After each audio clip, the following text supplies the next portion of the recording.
Bugungi video darsligimizda 2026-yilda trading orqali oyiga 2-3 ming dollar topish ketma-ketligini real qadamlar bilan ko'rib chiqamiz. O'zim haqimda video boshlashdan oldin gapirmoqchiman. Ismim Akrom. 6 yildan beri jahon moliya bozorida savdo qilib kelaman va asosan prop kompaniyalar bilan ishlab kelaman. Hozirda prop kompaniyalardan boshqarayotgan hisoblarim 415 ming AQSh dollari tashkil etadi.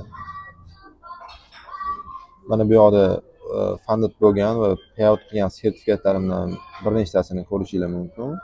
Mana funded nextdan, Quantical, Funding Tips funded bo'lgan sertifikatlarimni bitta ikkita payoutlarimni qo'ydim. Bu o'zi bu bola kim, o'zi imtihondan, challengedan o'tganmi yo'qmi degan savollar bo'lmasligi uchun.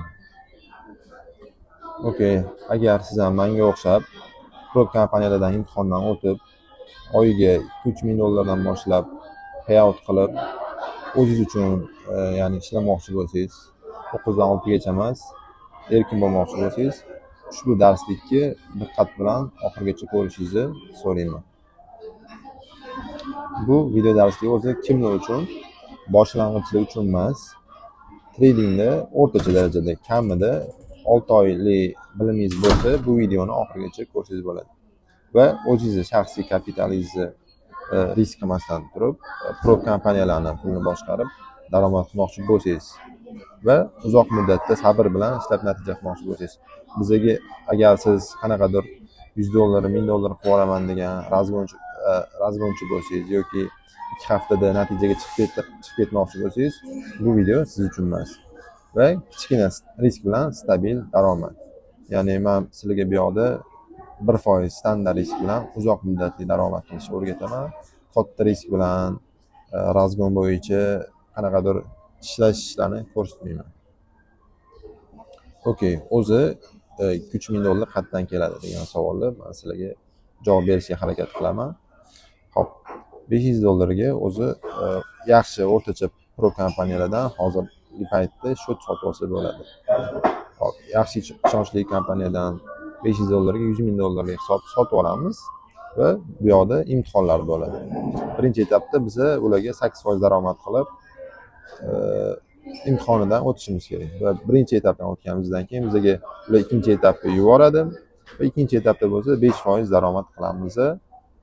Shu bilan 5% daromad qilganimizdan keyin funded hisob berishadi bizga va shartnomalar jo'natishadi. Shartnomalarni imzolab turib, funded trader bo'lib, ularning pulini boshqarishga biz loyiq bo'lamiz va bu funded bo'lganingizda ham ko'pchilik o'ylaydi, menga real pul berib qo'yadi deb. Yo'q, ular real pul berib qo'ymaydi. Qachonki siz 6 oy yoki 1 yil funded hisobda savdo qilib turib yaxshi foyda keltirsangiz, keyin ular o'zi realga o'tkazib turib sizni izdelkalaringizni kopiya qilishi mumkin. Shunda ham demoda savdo qilasiz demoqchiman.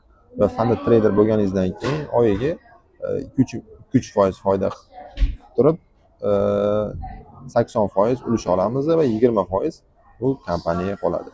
Endi masalan 100 ming dollar misolida ko'rib chiqamiz. 100 ming dollardan 3% 3 ming dollar va masalan tasavvur qilaylik, bir oyda biz 100 ming dollar hisobda funded hisobda 3% daromad qildik. Bu 3 ming dollar bo'ldi. 3 ming dollardan bizga bular 80%ni berishadi. 80% 2400 dollar. Qolgan 600 dollari kompaniyani ulushi hisoblanadi. Hop. Endi buni ko'rib chiqdik. Qanaqa qilib turib ketma-ketligini. Endi asosiy joyiga kelyapmiz. Nima uchun 90% traderlar pul yo'qotadi va 10% foydada degan savolga javob topishga harakat qilib ko'ramiz. Hamma masalan 90% pul yo'qotadigan traderlar hamma strategiyani aralash qilib ishlatishadi. Masalan, ICT, klassik, SMC masalan bozorga qarab turib, ICT bo'yicha ham, klassik bo'yicha ham, SMC bo'yicha ham savdoga kirib ketaverishadi. O'zi nima qilish kerak? Bitta konsepsiyani, ya'ni strategiyani olib turib, faqat o'sha strategiyada ishlash kerak. Boshqa strategiyaga chalg'ish kerak emas. ICTda ishlayapsizmi? Faqat ICT bo'yicha. Klassikada ishlayapsizmi? Bo'ldi. ICTni eshigidan chiqaring. O'shanda siz o'zingizni xatolaringizni ko'rib turib, o'sha xatolar bo'yicha bozor analiz qilib turib, bemalol uzoq muddatli ishlasangiz bo'ladi. Va riskka umuman amal qilmaydi pul yo'qotadigan odamlar. Ya'ni bitta сделкаga 5-10% dan 20-30% gacha ham risk tashishadi. Bu nima degani? Agar siz 5-10% dan risk qilib turib, ketma-ket 3 ta stop loss yo'qotsangiz, demak sizni depozitingizni 30% ketdi degani. Va psixologiyasi hali tayyor emas.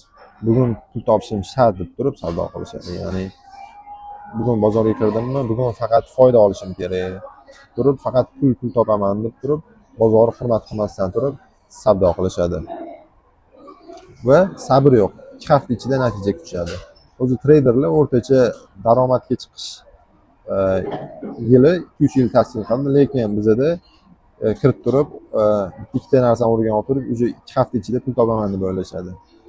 Va overtrade nima degani bu? Ko'p savdo qilib olish. Kuniga 10 ta 20 tadan сделка ochib tashlash. Xoh setapingiz bo'lsin, xoh setapingiz bo'lmasa ham savdoga kirib tashlash. O'zi nima qilish kerak? Kuniga qancha savdo qilishingizni oldindan bilishingiz kerak. Masalan, men o'zim holatimda kuniga bitta foyda qilsam, shu kuni boshqa savdo qilmayman. Qanaqa setap berishdan qat'iy nazar. Va agar kuniga bitta zarar qiladigan bo'lsam ham, savdoni to'xtataman. Va rejasiz savdo. Qachon savdoga kirish chiqishi noaniq. Farqi yo'q. Shuna kirib turib, buy sell qilib turib savdo qilib tashlashadi. Bu rejasiz savdo. Siz o'zi nima qilish kerak? Savdoga kirishdan oldin sizning trading planingiz bo'lishi kerak va o'sha trading plan orqali siz savdoga kirishingiz kerak va u savdo agar siz trading planingizga tushmasa, savdoga kirmasligingiz kerak hisoblanadi. Va kapital modelini ko'rib chiqamiz. Prop firma yoki shaxsiy kapital bo'yicha. Masalan, aytaylik sizda $500 pulingiz bor. $500 dan siz bir oyda 5% daromad qildingiz. Qancha bo'ladi? $25. Va endi sizni $500 ga $100,000 kapital olib turib, birinchi va ikkinchi etaplardan o'tib turib, 5% daromad qildingiz bir oyda va bundan siz bir oyda $5,000 daromad qildingiz va buning 80% $4,000 hisoblanadi. Qaysi biri yaxshi? Bir oyda $4,000 topganingizmi yo $25 daromad? Bu hozirgi paytda kofega ham yetmaydi. Va qaysi biri yaxshiligini o'zingiz ham bilib turibsiz menimcha. Va strategiya keyingi qadam kapital modelini ko'rdik, prop firmani qanaqa sotib olishi, nima deydi, shart-sharoitlarini ko'rdik va strategiyaga ega bo'lish. Masalan, strategiyaga ega bo'lmasdan turib savdo qilish, bu ko'r-ko'rona savdo qilish deb aytaman men. Strategiya o'zi qanaqa bo'ladi? Sizning o'zingizning modelingiz bo'lishi kerak. Masalan, bitta ikkita instrument, masalan, Euro USD, Nasdaq, Gold farqi yo'q. Va bitta sessiya. London sessiyasida savdo qilasizmi va New Yorkdami? Shuni bilishingiz kerak va bitta setup. Bu bitta model, ya'ni modelingizni ketma-ketligi va model tasdig'i. Katta time frame'da trend bo'yicha yo'nalish, kichkina time frame'da yana tasdiq, likvidnost yechilishi va trend sinishdan keyingi kirish nuqtasi.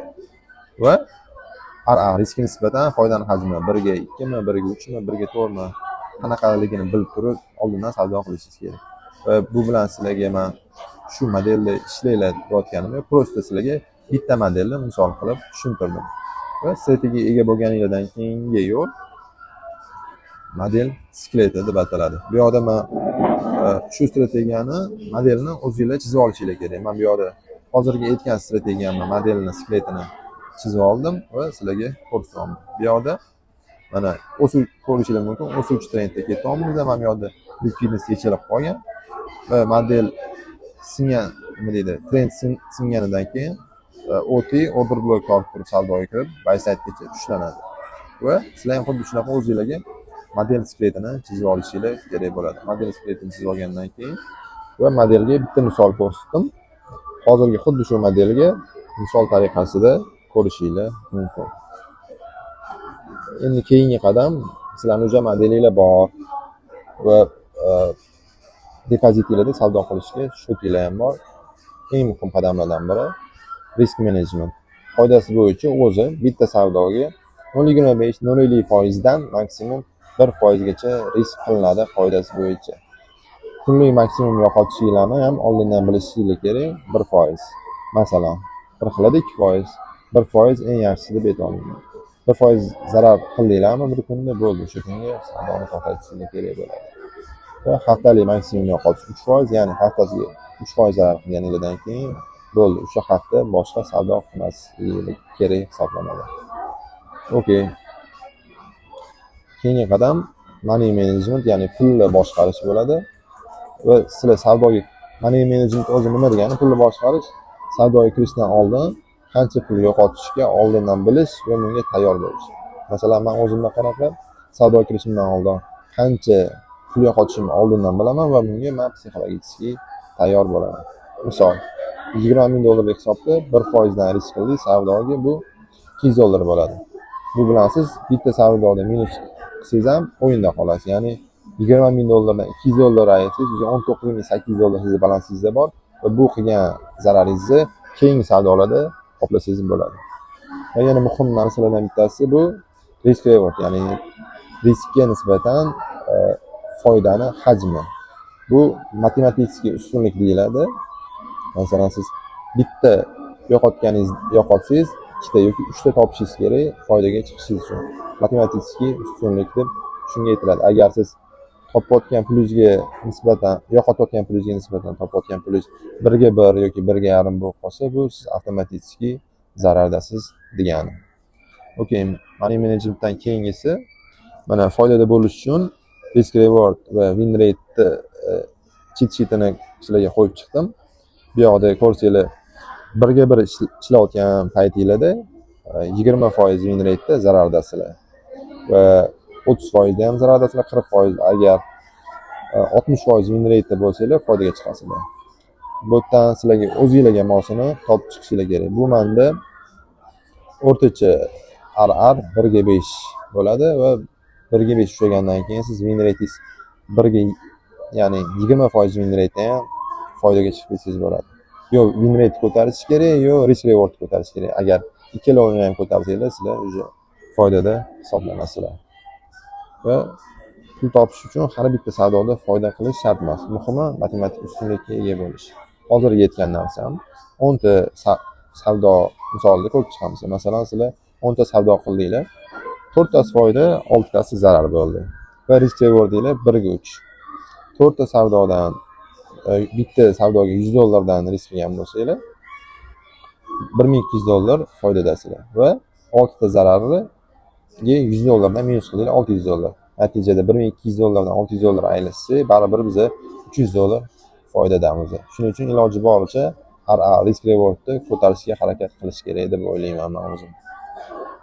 Va shu yo'lgacha biz nimalarni ko'rdik? Psixologiyani ko'rdik, kapital modelini ko'rdik va strategiyani ko'rdik va modelga misol ko'rdik va risk management va money management ko'rdik.